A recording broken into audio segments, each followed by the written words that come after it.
Sir, Hari Om, sir. Yes. Sorry. There was a query also yesterday, so Ram Subramaniam wanted to ask the query before. Oh, okay. Yes. Hari Om, sir. Yes, Ram Subramanian. Hari Om. Sir, on Sunday class, you said Swabhava plus Dharma is equal to Swadharma. So Yes. my query is, how do I get a good understanding and good clarity of what my Swabhava is and what my Swadharma should be? Yeah. The question, how does one understand one's Swabhava and then align it with Dharma so that it can be Swadharma? That's the question, correct? Yes. Ram Subramanian. Yes, sir. Yes. I'll take up that question later because that's a topic by itself. Okay. But I'll address it later, definitely. Okay. Okay. Yeah? Okay, sir. Thank you. Thank you. Because if I get into the Swabhava, I have to get into the Gunas, and then it's a separate discussion by itself, which is not the thing of what we are discussing now. But I'll take it up later. Okay, sir. Thank you. Yeah. Thank you. Yes, sir. Hari Om, sir. Yes. See, when you say somebody says, I've read Vedas. Yes. This Bhagavad Gita and elsewhere also, they mention, it was mentioned in Rig Veda or Yajur Veda somewhere. Yes. Which part of Veda they are referring to? I'm sure they are not referring to Upanishad part. Yes. Which other part they are referring to? Yeah.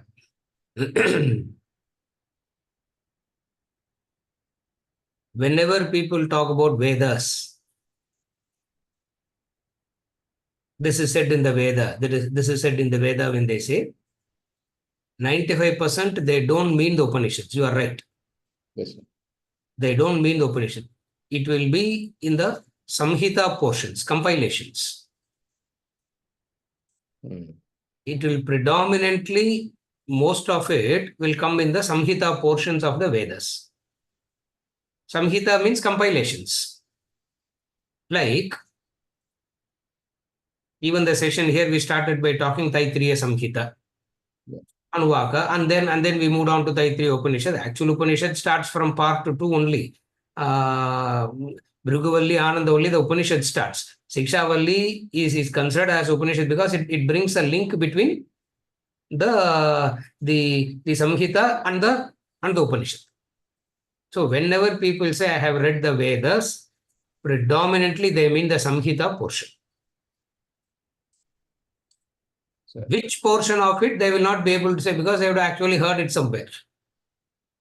Which Veda, which Anuvaga, which mantra, that most will not be able to say, but it will be more of a very generalized saying. One. Second, in the Indian tradition,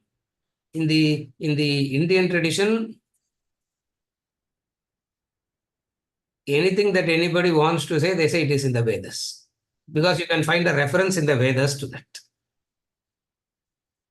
And the truth is you can find a reference in the Vedas because it has been, it is such a, it's a vast body of knowledge. So anything and everything that we talk will have its origin in the Vedas. So in that sense also people say it is in the Veda. But sir, yeah. See, generally they say Veda is classified into 4, each Veda. Mantra, Brahmana, Aranyaka, and yes. So when you say Samhita, which part of this is you are referring to? The first 3 portions is Samhita. Oh. Aranyaka, Brahmana, all these comes under the Samhita portion. Upanishads, we always keep Upanishad as a separate set. We don't mix up both. So in a way, it is a broad classification into 2, Samhita yes, and... Yes. In a way, it is a very broad classification. That is why the technical word for it is, first we used to call it as Samhita. And then what is not of Samhita is Upanishad. So we will just say Samhita. After a period of time, in Veda Vyasa's time, the segregation came into Purva Mimamsa and Uttara Mimamsa. In the 20th century, Veda Anta, Veda Purva, and not in the 20th century, during the Shankara time, it is Veda Purva and Veda Anta. Today, forget it. Everything got mixed up. Everything got mixed up so much that we don't even know there are these gradations. But the concept being the same, over a period of time, how they used different words for segregations. In the original Vedic, pure Vedic time, it will be only Samhita. Upanishad, nobody will talk about, because Upanishad is a Rahasya. Rajavidya, Rajaguhya it is. So anything that is spoken about is Samhita. Then, after that, when I don't know whether we have to call it as deterioration or development of thought, we really don't know. Then it came to be divided as Purva Mimamsa and Uttara Mimamsa. In fact, before Vyasa, there is only Vedas. There is no 4 Vedas. There is only Veda. Even today, Vedas only. We will not say 4 Vedas. That's why most of the sessions, if you have observed, I will never use the word 4 Vedas. I will just say Veda, Veda, Veda. It is because it's only Vedas. The 4 segregation of Rig, Yajur, Sama, Atharvana itself was a later division by Vyasa. So it is not Vedas or 4. Veda is 1. There are no 4 Vedas. Vedas is 1. And that Veda have 2 major portions. The 2 major portions of Veda is Veda Purva and Veda Anta. The Veda Purva is about the Dharma and associated actions that has to go along with the Dharma is Veda Purva. Which itself will have the principle of karma and bhakti, etc. Karma, upasana, etc. So all this entire section is one portion of Veda. The second portion of Veda, which is the most minutest part, which is the most smallest part, is the Upanishads. The Upanishads. Therefore, originally what is called as Shaka, they only call it as Shaka, branch. They will not call it as 4 Vedas. Originally it is Shaka, Veda Shaka. Veda branch it is. Which branch are you? Which branch are you? Which branch are you? So, 4, instead of calling it as, when we say 4 Vedas, we tend to look at it as 4 different entities. If we say branches, you understand it as one entity. Yes, sir. So the traditional aspect of Veda is only Shaka, branch. After that, over a period of time, they wanted to make it more comprehensible. So they started bringing in divisions. The first topic division of Vedas is Brahmana, Samhita, Aranyaka, Upanishad is the first topic division made thousands of years back. And then that Brahmana, Aranyaka, Samhita, Upanishad itself, another breakup happened, as in Rig, Yajur, Sama, Atharvana. And that again was divided for the study purposes as 2, Purva Mimamsa and Uttara Mimamsa. Later on, it started called as Veda Purva and Veda Anta. Nowadays, 98% of Veda Purva we have dismissed as superstitious, ritualistic, mechanical. 2% of it is what is being glorified as Vedanta, Vedanta, Vedanta. The tree has been called as superstitious, but the fruit is getting glorified. The fruit is glorified. Obviously, the value is the fruit, but the fruit itself cannot come directly minus the tree. Veda is the tree, Upanishad is the fruit. So, to bring in this segregation, later on, people started dividing it into various categories. You follow that? You follow? So, whenever people say Veda, Veda, Veda, most of it will be in the mantra portion, which is what I completely called as Samhita. Mantra. Okay. Mantras, or everything is a mantra. But Upanishad, we call it as Jnanam. Even though it is mantra, Upanishad, we call it as Jnanam. Rest of it, we call it as mantra because some instruction is given, some praise is done, something you are told to do, something you are told not to do, all those distinctions. You follow? Therefore, whenever people say, I have read the Vedas, like for example, take a simple example of Veda Patashala today. Yeah. What do they study? They study both. Study the Veda Purva and they study the Vedanta. In fact, all the Upanishads that we are having today, the Bhashyas that we are having today is maintained by whom? Universities? No. Veda Patashalas. They are the one who's maintaining it. They are the one who's maintaining it. They are the one who's so strict about it. They are the one who's keeping it very much alive even today. And what do they study? They study both the Purva and the Anta. Both they study.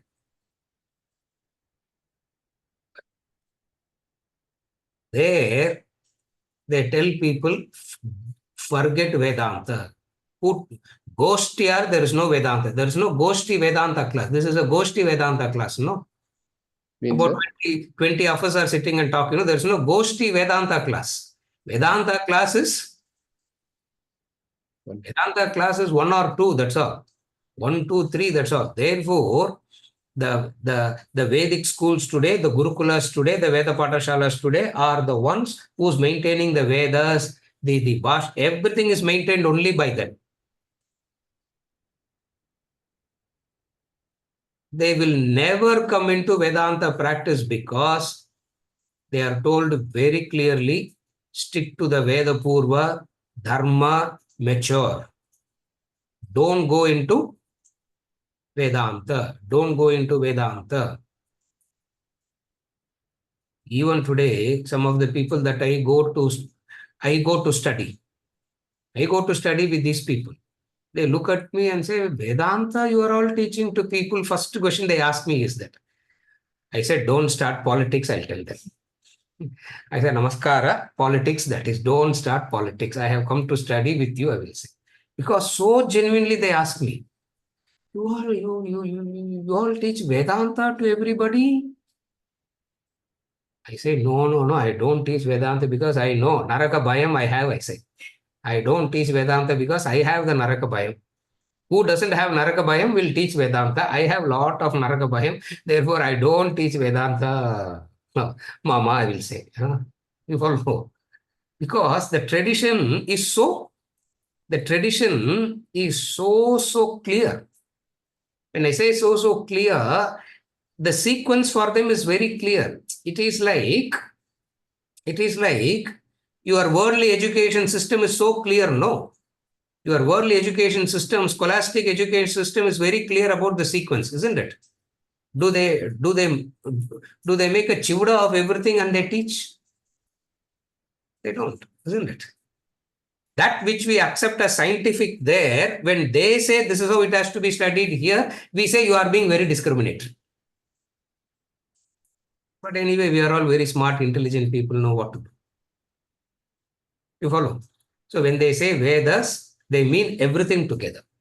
So most of them would have studied from the Veda. When they say I have studied Vedas, they would have studied from the Veda Patashala Gurukula.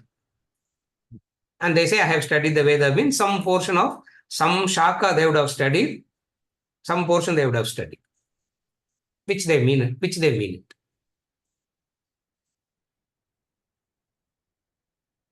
Most of them you can't go and ask them for the meaning because the training is not about knowing the meaning first. The training is about doing first. So many times people ask me, they don't know the meaning. I said, my mother doesn't know the meaning of, my mother doesn't know the science of nutrition. My mother doesn't know any of that. 53 years, I'm healthy, no? The proof of it is what? Oh, how can she cook without knowing? Thank God she doesn't know she's cooking properly, isn't it? Thank God she doesn't know. So, in the initial portions, it's about doing. It's not about knowing. It's about doing. So, most of them go to this Gurukula, these Veda Pathshala people and ask, oh, they don't know the meaning, they don't know the meaning, they don't know the meaning. The tradition will turn back and say, yeah, they don't know the meaning because we have not yet taught them, because they have not yet matured to come to know the meaning. When they have not matured to know to come to the meaning, they will not be taught. But you people are going out and teaching. Because we don't have Naraka Bhayam, we are coming and doing all these things, destroying people, confusing people. You follow the difference, sir? That's why I said these 4 sessions is going to be very, very, very sensitive. Very sensitive. Either you will say this fellow knows something, or he's just blabbering, and you follow. Did I help you, sir? Yes, sir. One last question, sir. Yes. Suppose you take Rig Veda, there may be some, I don't know, 5,000, 10,000 mantras, whatever.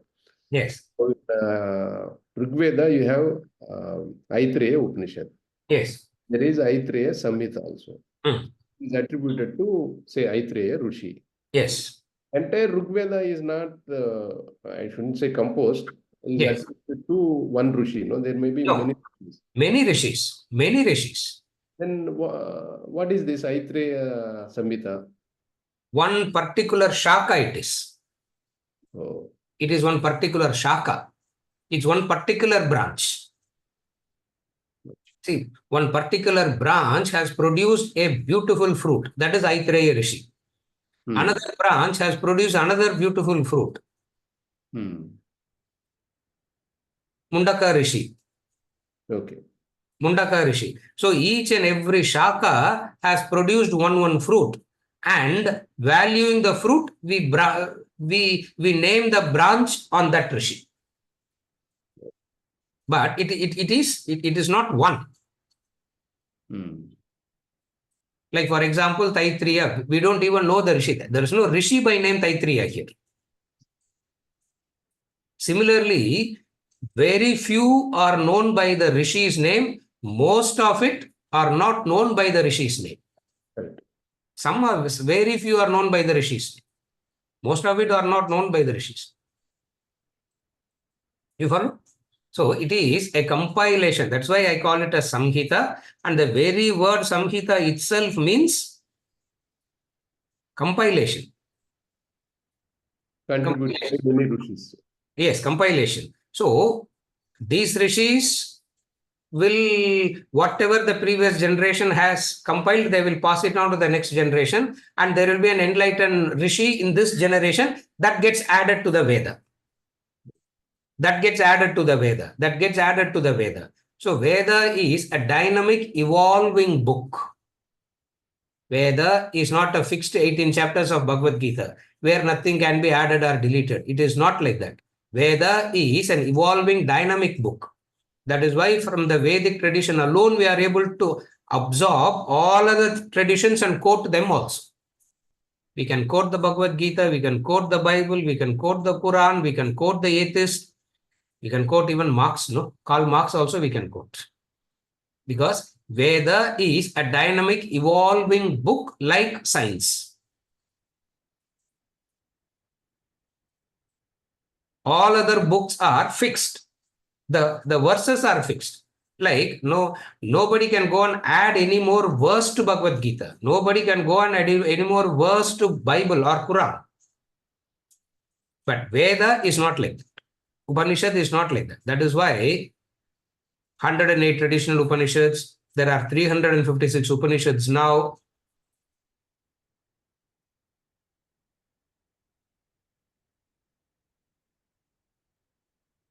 The latest one to have the courage to write an Upanishad is Osho.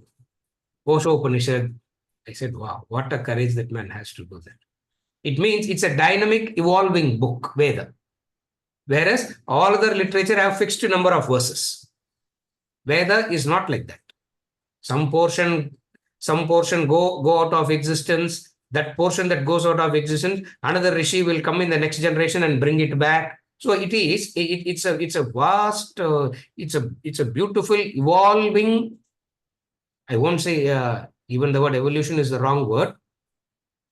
Veda is not a static book. When I say static book means like Bhagavad Gita is a static book. You can't add a 19th chapter to Bhagavad Gita.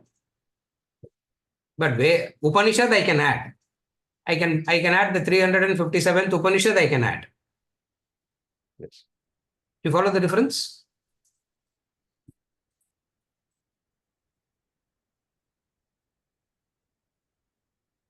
Where are so many people coming today? Oh my God. I'm getting scared. Another clarification. Dharma Shastra can change every 300 years. How can it be part of Veda?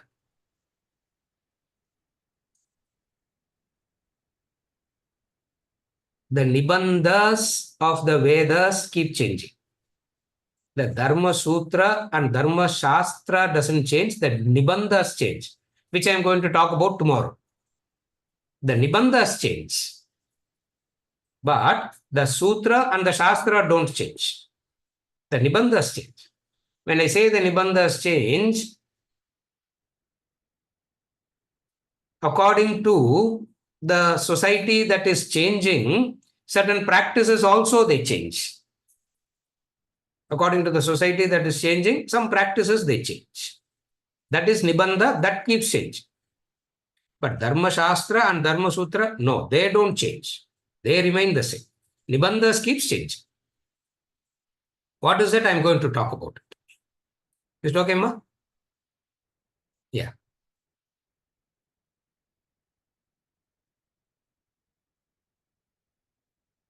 Yesterday, we gave some definitions of Dharma. Correct? We gave some definitions. The first definition we gave is Chuma type because I don't remember. I don't come from, I don't have a list in front of me. First one is commandment. Sunil. Now, since you typed first, you have the job now. Now it's your responsibility. The first one is a commandment. Second one is, what is the second definition again? Satyam. Correct. What is Satyam?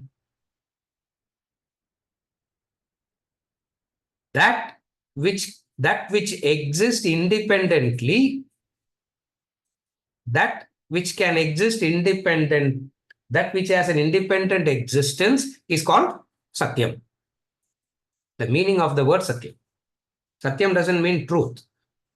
Unmai pesarudன்றது we think. Satyam is, that's not the meaning of Satyam. Satyam means that which has an independent existence. That is Satyam. Are you able to follow the meaning of the word Satyam? That which has an independent existence. Nothing in the world can be categorized as Satyam because everything in the world is so dependent on the observer. It is the observer dependent existent. Asatyam is observer dependent existence is Asatyam. Asatyam ko definition. Observer dependent existence is untruth. Satyam, truth means not independent existence. That is why witness, in the court case also we bring in a witness. No, who's a witness? An impartial, a impartial existence which has nothing to do with whatsoever that is happening, isn't it? So what is the meaning of the word Satyam? When in the one of the meanings of the word Satyam is truth. You have to speak Satyam Vada, Dharmanchara, and all that comes there. There, the meaning of the word Satyam is different. Here, what I meant by the word Satyam is that which has an independent existence minus the observer. If the observer goes, what happens to the existence? It still remains. That is called Satyam.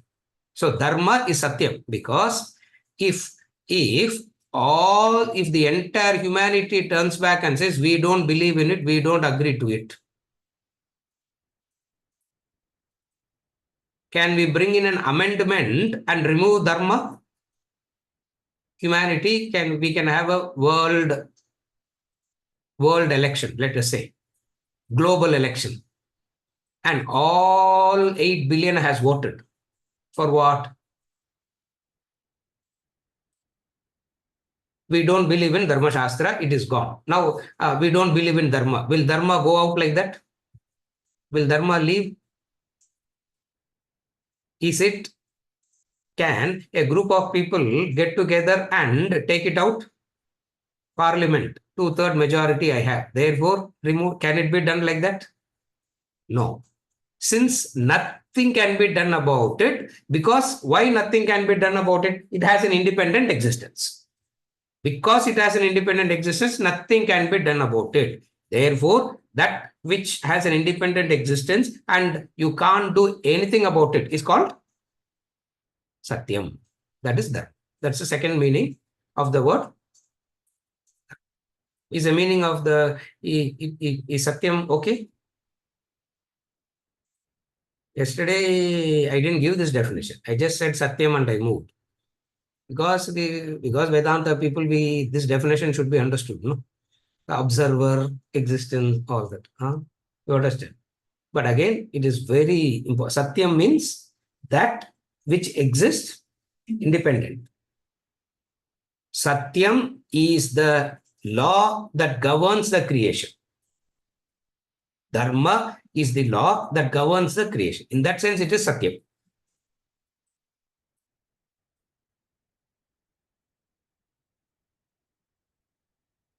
You follow? Sunil, if you all choose to continue with the Dharma Shastra study, we will take it up in detail. One by one, I'll have one session for one by one. Yeah. But today, in these 4 sessions, I'm just kindling an interest for people. I myself don't know whether people will be interested to hear this or not. I'm getting surprised every day. Because in my thing, I thought people won't like it. People will not be pleasant to hear certain things. Are able to follow? I'll elaborate all that. So first meaning of the word Dharma is commandment. Second meaning of the word Dharma is Satyam. And then what did I say? Lifestyle of family and society. And then there is one more meaning also I gave. A lifestyle of family, society, values, morals, ethics, all that is also called as Dharma. That is also called as Dharma. Is that all? No. Punyam and Papam. Punyam and Papam is also Dharma.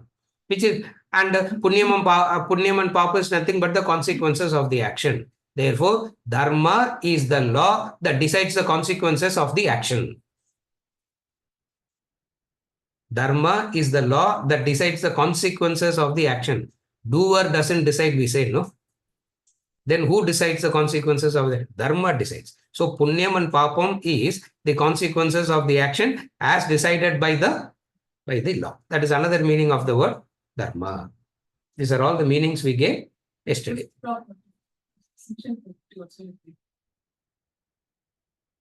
And then the meaning that we have been studying all along, the meaning of the word Dharma, the essential nature of what it is, without which it will not be what it is also known as Dharma. These are all the broad meanings of the word Dharma. Correct? This is what we study. Why this Dharma is very important? Why this dharma is very important? Because for the fallen god, revival is important. What is the starting point? What is the starting point of our study of Veda? What is the starting point of the Vedic study? Fallen God. Fallen god. Fallen god. Actually, we should not say fallen god, forgotten god. Actually, we should not say fallen, forgotten. Forgotten. Now, so many things has to be done to revive the memory. In order to revive the memory, certain blocks has to be removed. There are certain mental blocks that has to be removed to revive the memory. Vedanta revives the memory. Dharma removes the blocks. Without the block being removed, Vedanta can never revive the memory. Or if Vedanta says Tattvamasi, Tattvamasi, Tattvamasi, nothing will happen because the block is still there. What Dharma does? Dharma removes the blocks. Vedanta revives the memory. It's a beautiful sequence of stuff. It's a very beautiful sequence. Therefore, fallen God. And when gods fall, where will they fall? To the abyss only they fall. The fallen god is called Rakshasa. The fallen god is called Rakshasa.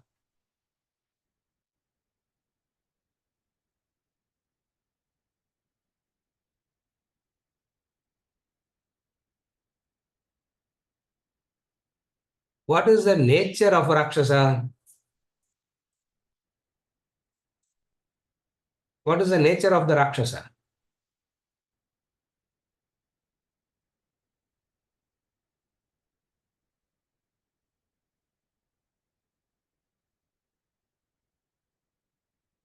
Selfishness is the nature of Rakshasa. Who's a Rakshasa? Selfishness is the nature of Rakshasa. Selfishness means unconcerned about the other. I live life. I live life unconcerned about the unconcerned about the other, the totality, so no botheration, no concern at all about the other is Rakshasa. So what is the nature of Rakshasa? Selfish. Now, since actions are done by this selfish nature, certain actions has to be done with unselfish nature to remove the block. So unselfishness is not an understanding. Unselfishness is an action. You're able to connect? Unselfishness is not an understanding. It's not that I should become unselfish. I have to do unselfish actions. Actions has to be unselfish by nature. So there is the block. There is a block. What is the block? Selfishness is the block. What is selfishness? What is selfishness?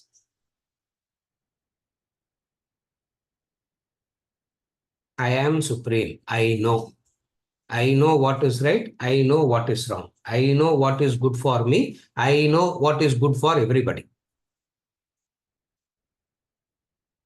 Without any consultation to the Shastra, the human being decides what is good, that is selfishness. Sir, how can you say this? You follow? The human being becomes the self-appointed authority of what is right, what is wrong, what is good, what is bad. This is Rakshasa selfishness. Self-appointed authority. Shastra is exactly the opposite. Sasanat iti Shastra. Shastra means they decide what is right, what is wrong, what is good, what is bad. They are the ones who decides that, not human beings. Human beings don't decide. Or human beings act unselfishly as told by the Shastra. That is the way out of Rakshasa. How to get out of the Rakshasa? Again, I repeat. Human beings performs unselfish actions as told by the Shastra. What is Rakshasa Guna? Cannot bow down is Rakshasa Guna. What is Rakshasa Guna? Cannot bow down. In front of Shastra, you have to bow down, isn't it? Cannot bow down can't bow down is Rakshasa. Because why do I have to bow down? Because I know what is good, no? See, bowing down comes only when you don't know. When you think you know what is good, what is bad, what is right, what is wrong, why will you even bow down? Not only you know what is good, what is bad, not only you think you know what is good, what is bad, if there is a group of people sitting around you, telling you, wow, you know what is right, what is now, what happens to the Rakshasa? Rakshasa become Rakshasa square, Rakshasa become Rakshasa cube, I don't know what all it is. Yeah. To the power of 10, to the power of n. Are you able to follow? Therefore, Shastra comes in and says, do actions first. Do actions first. But without understanding, it will be mechanical, no? Oh, you want understanding, huh? Wait. Life will give you an understanding through knocks and shocks. You think you are going to get understanding through classes? Life will teach you through knocks and shocks. The pain and misery will teach you. Then you start doing. Out of desperation, you go and ask, what do I do? What do I do? What do I do? Isn't it? Are you able to follow? See, when you are in a crisis, when you're in a desperate situation, you don't want understanding. You want to be told what to do, isn't it? Crisis, you will not want to give me explain to me, then I will make a choice. Will you say that? You follow? Now, Dharma, Veda sees, we don't see the crisis in our lives. The Vedas see the crisis in our lives. The way that we are living today, it sees the crisis in that. Therefore, what it does, it says explanations and all can come later. Start. Explanations and all can come later. Start doing. Start doing as commanded. Start doing as commanded. The human ego will come and say, without understanding what is the use of doing, without understanding what is the use of doing,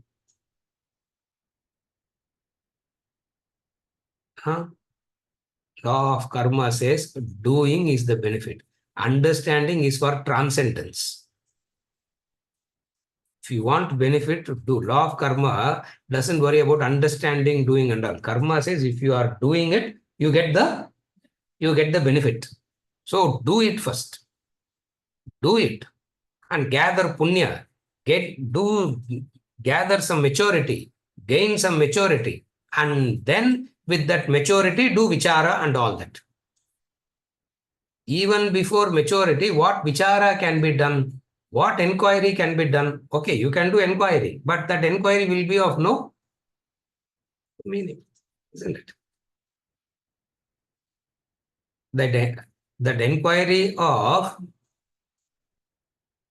who am I is meaningful only when you have a doubt about who you are. If you clearly know who you are, what are you going to ask, who am I? Isn't it?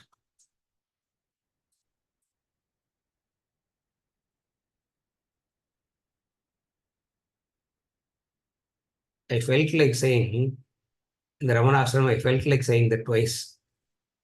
Twice I felt like saying.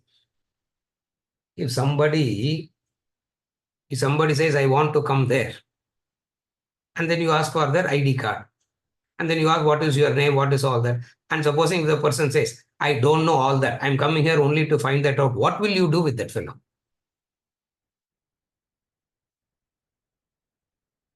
Actually, they will get scared about that person because they will think there's something wrong with that person. So who am I means that a identity crisis. So for a person who has an identity crisis, who am I will work. Today we don't have identity crisis at all. So to say find out who you are, the I that pervades the waking, dream, deep sleep, the I, the waker, the dreamer, the deep sleeper, beyond, all that is Satyam. All that is the truth. But it doesn't stir anything up. It doesn't create any crisis. Why? Because there are still a lot of blocks. And those blocks cannot be removed by understanding. Those blocks can be removed only by doing. Doing. That doing is called tapas. That is why Shraddha and tapas go together. Doing without understanding then only Shraddha comes in. If doing with understanding, where is Shraddha? That is why for Vedanta, you don't need Shraddha. For Dharma Shastra, Veda Purva only you need Shraddha. That's why in Karma Yoga portion, he included Shraddhavan Labate, he said. Isn't it? In the Yajna portion, he said, no? In the 4th chapter of the Bhagavad Gita only, he says, Shraddhavan Labate Jnanam. Where? Look at the context of that statement. Yajna Karma, which is fully Shraddha based, where you just don't understand anything. You take something and put it ahuti, it just burns. You don't know what is happening in front. Are you able to follow? Therefore, removing the block, do. Removing the blocks, do. The child is illiterate. The child has to be made literate. Will the choice be given to the child or the child will be forced? Neighbor's child, you will say give the choice. Your child, force. We have our clarity. Oh my God, our clarity is very clear, isn't it? Child is born illiterate. Will the choice of becoming literate will be left to the child or the child will be forced? What will we do to the child? Force the child.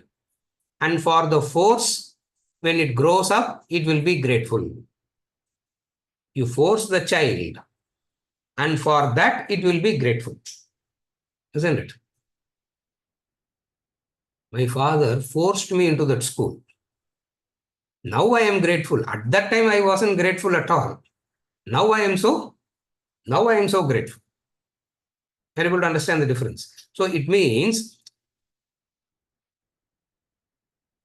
Dharma takes the position of the parent dragging the child and leaving the child in the kindergarten school, isn't it? Dragging the child is crying, isn't it? The child is crying because it feels insecure. The comfort of the mother is not there. The comfort of the mother is not there, isn't it? That's why I always tell kindergarten, fathers should go and leave the child. Child will not cry so much. If the mother goes, the child will cry so much. You know that? Has anybody observed the difference in the child crying? The father goes and leaves the child, sigh. Father goes and leaves the child will run away. The mother goes, it will not leave. It will hold the sari, it will hold the dupatta, it will hold the hand, it will not leave at all, isn't it? And if the mother says, okay, and bring the child back, what happens? That is where the Shastra is like the Shastra is compared to the parent. So much of the compassion makes you to force the child. When you are forcing the child, are you intending to suffocate the child? Are you intending to torture the child? No, you don't. The force comes out of extreme. The force comes out of love, compassion, isn't it? So Dharma takes that compassionate stance towards us in the initial stages and says, do this.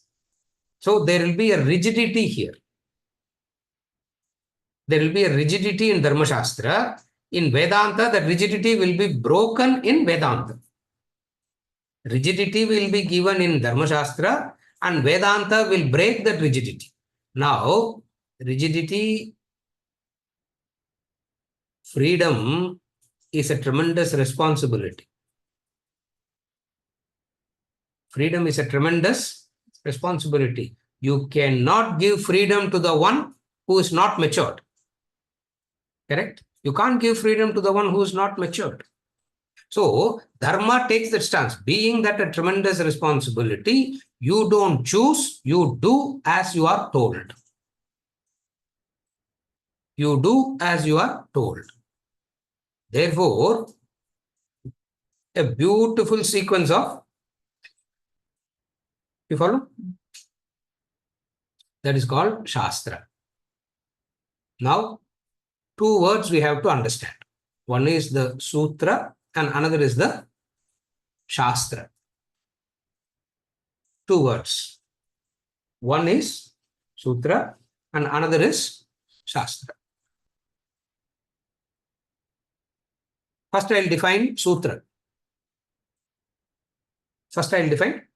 Then we'll go to Shastra. Because even Shastra we have defined in some of the classes, we have defined it in some context. Wherever context requires, I use that context and elaborated it. First, we'll elaborate Sutra. Sutra literally means aphorism. It's a very poor meaning, but it is translated as aphorism. Sutra is translated as aphorism. Actual meaning of the word Sutra, the literal meaning of the word Sutra is a thread, a string. Sutra means thread. Sutre manigana iva. Bhagavad Gita.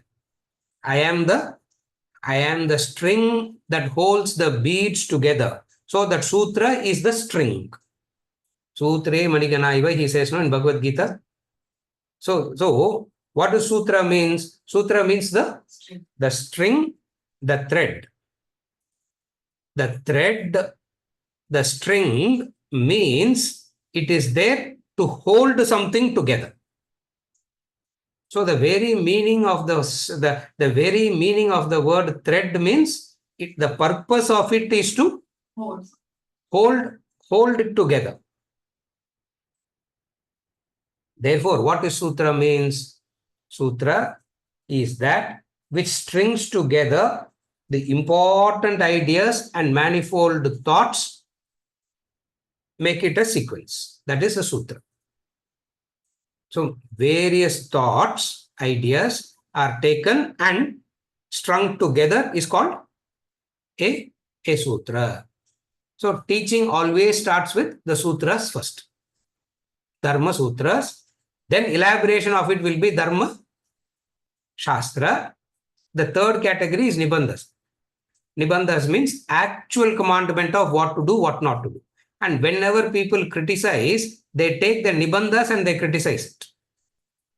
Because Nibandhas can look the Nibandhas looks very outdated. So they can take up the Nibandhas and criticize it, which again doesn't make any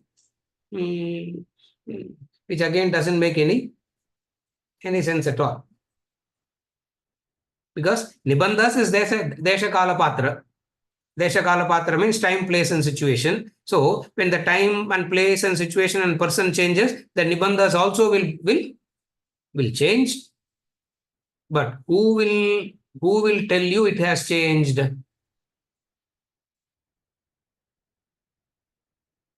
The authority, the enlightened one, the enlightened one in that will say, this is what you have to do. You follow? and that enlightened one will not make things liberal to you. If anybody is making things liberal to you, be careful. If somebody is making it very rigid and strict, fall at the fellow's feet. If somebody makes things difficult, rigid, fall at that person's feet. If somebody is making it very liberal, run away. Because if somebody makes it liberal, your ego likes it. If it is rigid and strict, your ego will not like it. Sutra means what? The string, the thread. Also, being aphorism, it has to be concise, small. It can't go in paragraphs. So Sutra has two things to do. In fact, they give what are the 6 conditions for the sutras. There are 6 necessary conditions for something to be known as a sutra. There are 6 conditions they put.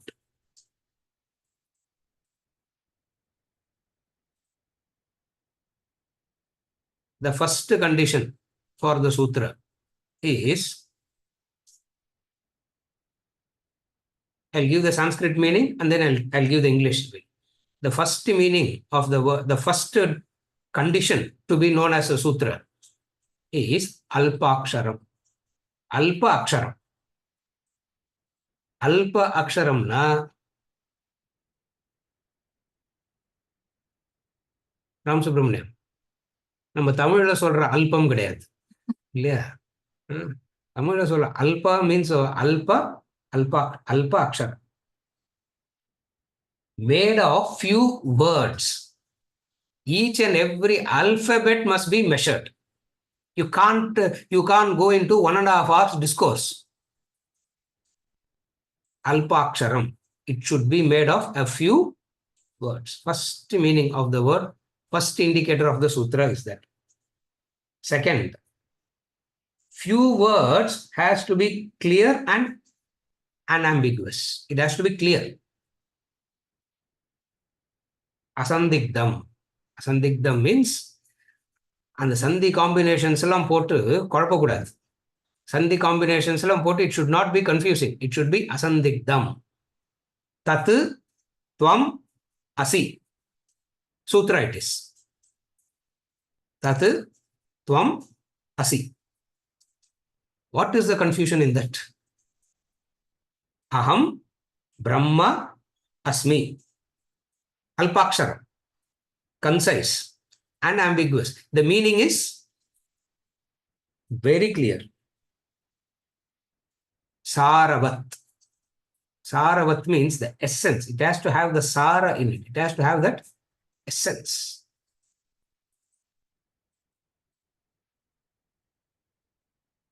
Sarvopanishado gavo dogda gopalanandanaha partho vatsas sudhir bhokta dugdam geetamritam. He just drew the essence and gave Bhagavad Gita. The Gita Dhyana, we study that, no? Saravat. It has to be Sara. But Bhagavad Gita comes under Smriti category only because it is so elaborate. Adhive purila. Isn't it? Sutra and all, where is it? It is the third one, Saravat. It has to contain the essence of the topic. Another important facet of Sutra is Vishwatomukam. Vishwatomukam is the classic beauty of Sutra. Vishwatomukam means having multiple facets, meaning it can be interpreted in more than one way. It has to give scope for lot of interpretations. It has to be concise. Look at the meaning. Look at the sutra, how dense they are. How dense they are. It is asandigdam, it is alpaksharam, it is saravat. At the same time, it is vishwatomukam. My God. That's why these sutras are the highest books, and we don't, even in Vedanta, if you see Upanishad, we will teach. Bhagavad Gita we will teach. Brahma Sutras we will not touch only. Even if you have observed. Even by mistake, if they touch Brahma Sutra, the first 4 mantras only they will teach. Chatushutri. 555. Who has, oh God, such a beautiful treatise it is. Nyaya Prasthan. Because it follows the science of logic and reason. That is the 4th one. 5th one is divide of redundant words. Adjectives no words that is an adjective or praise or double emphasis. Then it is sutra.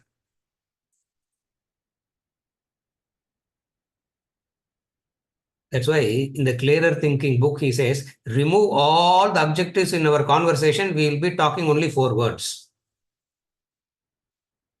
If you remove all what he calls as colored terms, there should not be a colored term at all in that. Are you able to follow? What is, it has to be clear, precise, and no redundant words also. No colored terms should be there. This is how a formula should be. This is a definition of what factors formula ke or definition, isn't it? What is formula? Na? There's a definition of the formula. The fifth one is it shouldn't, that colored terms should not be there at all. Colored term means you bring in your praise, you bring in your opinions.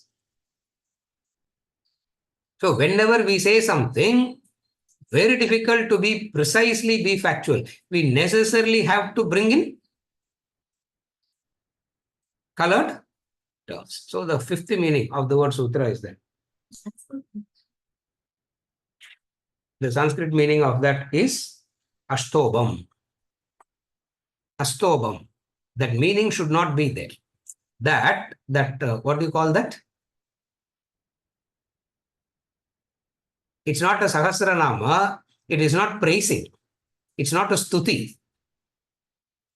Are you able to follow?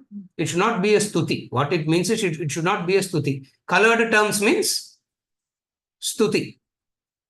Oh, that person is so great. This much he has done, that much he has done. Bro. So much preamble you have to give about the person and then finally say, this person said it.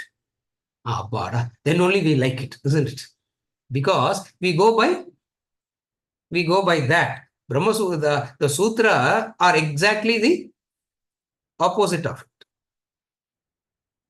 The last one is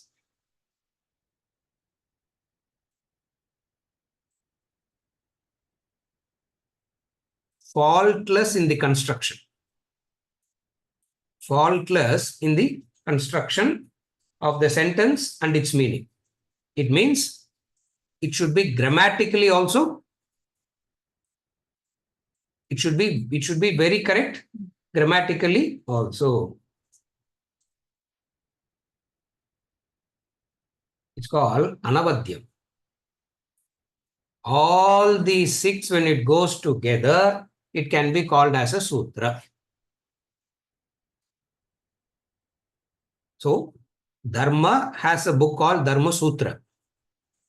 And then, from this Dharma Sutra, elaboration happens, what is called as Dharma Shastra.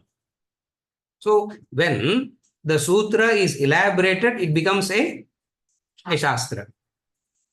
And when that Shastra is elaborated, it becomes a Bhashya. And when that Bhashya is further elaborated, it becomes the Vartika. And that Vartika is further explained, it becomes the Tippani. Oh my God. That is why it's a lifetime study. No? It's a proper lifetime study.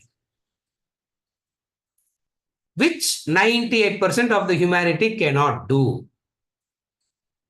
What is the way out for them?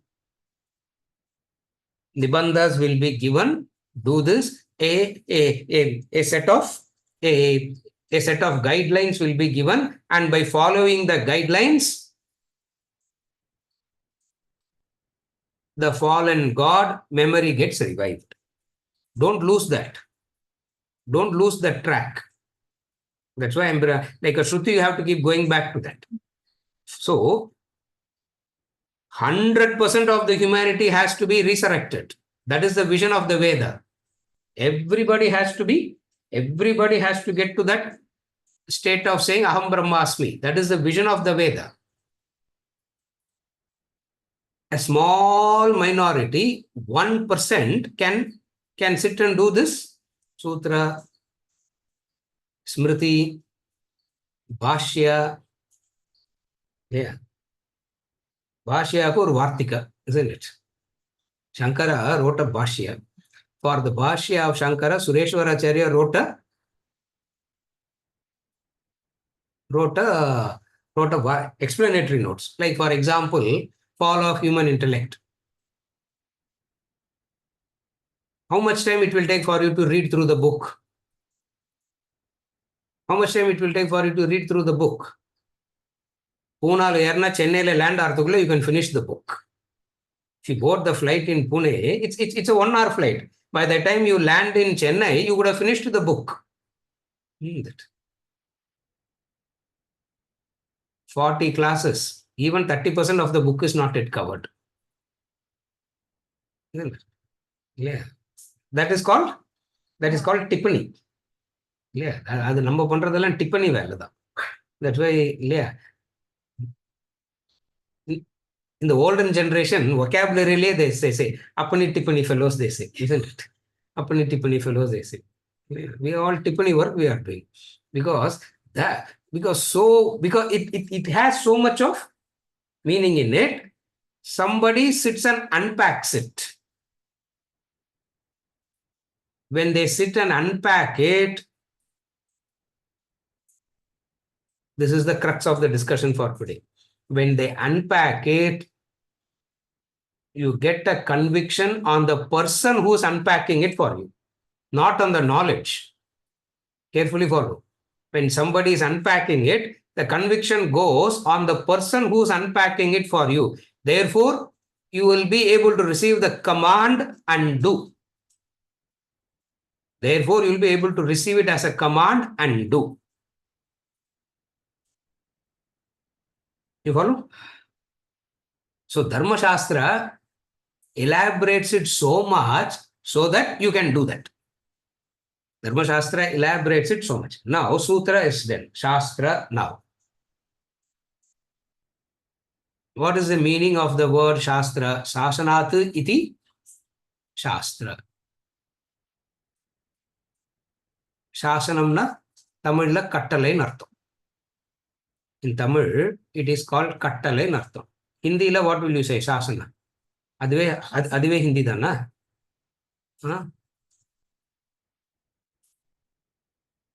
Ganesh, Adive Hindi dana. Shasanave Hindi dana. Kattalai means it's a command. It is a command over which you have no choice. And they say Raja Kattalai, it means you have no choice.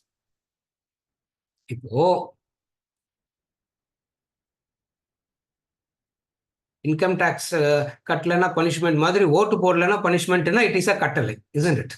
Supposing if you don't vote, you will be punished in the, isn't it? Yeah. Oh, tiger ka hukum, tiger ka hukum dana. Ram Subramaniam, correct? Tiger ka hukum, isn't it? You know tiger ka hukum? You don't know. You know tiger ka hukum? Yaarukku theriyum? Who knows tiger ka hukum? Talaivar says that, no? Rajinikanth says that, no? In the latest movie. Yeah, tiger ka hukum, he says. Adan kattalai. Meaning he has said it, no, full stop. No, you have no choice, no other option at all.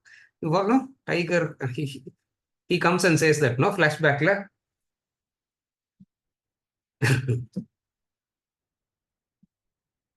That is the Shastra.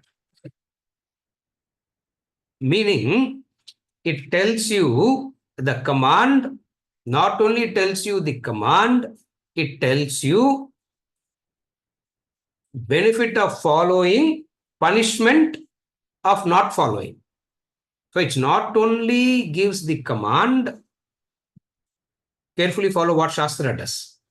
Shastra tells you a command, and then it tells you, if you follow it, what are the consequences?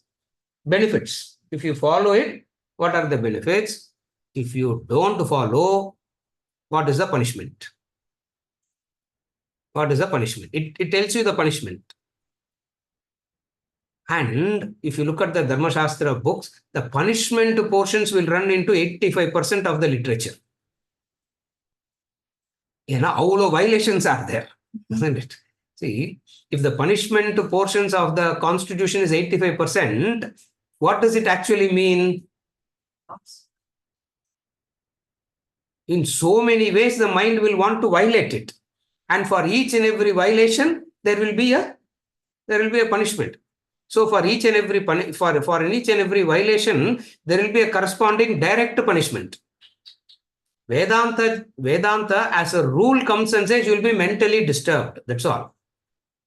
Dharma Shastra comes and says by what method you will be mentally disturbed, it will tell you. That's where Dharma Shastra brings you the bhayam. Vedanta will not bring you the bhayam. Dharma Shastra brings you the bhayam. Both are saying the same thing. Are you able to follow the difference? Vedanta will come and say, you will be mentally agitated, stressed, disturbed. It's okay, you go back, isn't it? It's okay, you go back. So what? And we have our own methods of overcoming. We have our own methods of overcoming stress, isn't it? Everybody has their own methods of overcoming stress. This is Dharma, Shastra, sir. Yeah. Bar go stress is gone, isn't it? You go to the bar, stress is gone. Yeah. I don't know. Maybe you go to the movie, stress is gone. Something you do, stress is gone. Dharma Shastra elaborates the methodology of punishment and the longevity of the punishment. That methodology of punishment and the longevity of the punishment will be told in two forms. One in the form of a story, another in the form of a concept. When it is told to you in the form of the story, it is called naraka.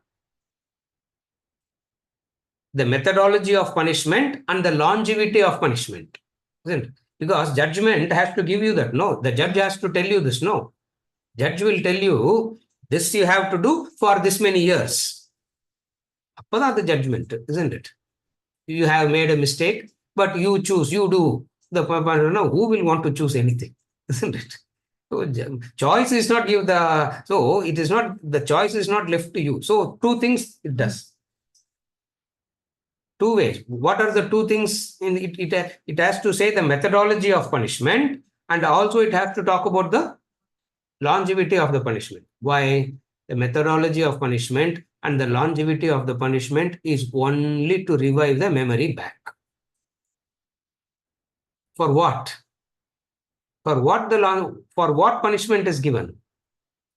Only to revive the memory. That's why even in the human law, they say a person is sent to jail for reforming and coming back. So the punishment is not a punishment. It is an opportunity for the person to get reformed, isn't it? Naraka is an opportunity for you to get reformed. When did it become superstition? How did it become superstitious? You follow? Methodology and longevity. What is a methodology? Story. Dharma Shastra talks about it in a form. Story, they say. I'll give you a simple example. One example I'll give. Today, that word itself is a derogatory word. Other Sai is recording also.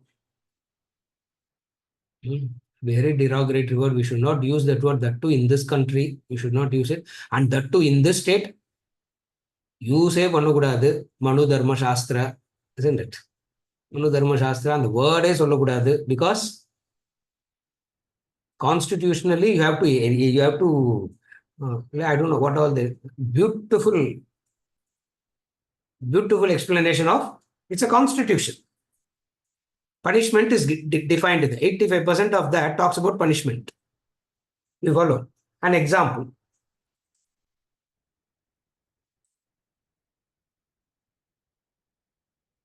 A person has stolen. What is the punishment?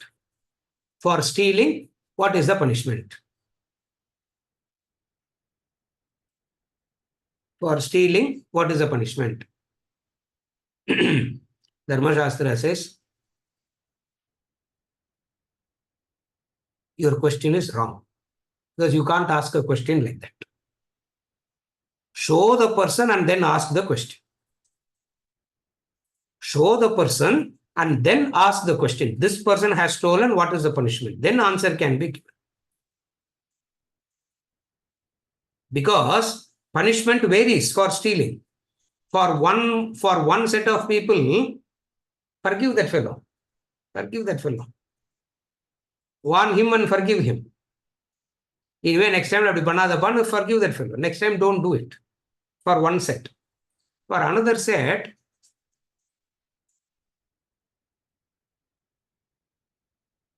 financial punishment. Make him pay 5 times, 10 times, 15 times, whatever be it.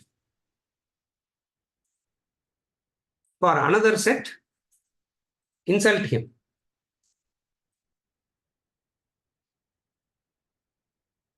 For a Brahmana, he says, cut the opposite limbs. Cut the limbs, opposite limbs. Don't let the fellow die. Cut the opposite limb. You know what is cutting the opposite limbs means?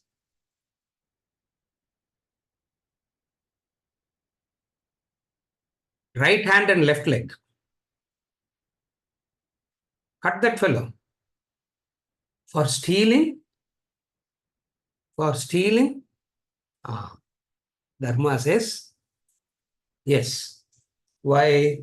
Because the punishment will differ according to the quality of the person. The punishment, at some level, you should not do that. See, the fellow pickpocket, how much can he steal? See, out of 10 times, 8 times, he will be a failure, no? 8 times will be a failure. At the most, how much he can steal?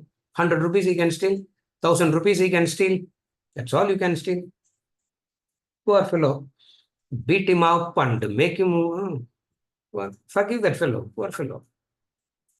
Oh, how can we promote stealing? What, to that fellow you go and talk about all that? And here is a fellow who's supposed to be the custodian of Dharma and lead the society. And that fellow is doing this mistake. Punishment has to be severe. Are you able to follow? That's where it is so clear in its approach. It doesn't have one approach for everybody. One shoe size fits all. No. It doesn't fit like that. You follow what I'm saying? Just giving it as an example. Meaning the quantum of punishment and the longevity of punishment. This is Manu, which is difficult to understand. Therefore, what they did, story. Garuda Purana explains it in a story. Same Garuda Purana explains the quantity, the methodology and longevity in story form. How do they say it in story form, Garuda Purana? People say we should not keep Garuda Purana in the house, no? I will say only book that you should keep and keep reading it morning, noon and night is that. Keep reading that only. In that, they say, isn't it?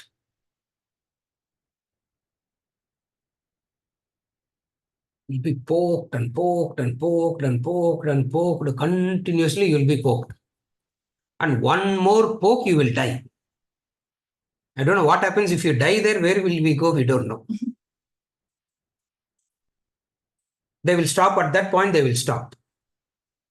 Immediately, the divine physician will come. அவர் தான் real physician, he is the real physician.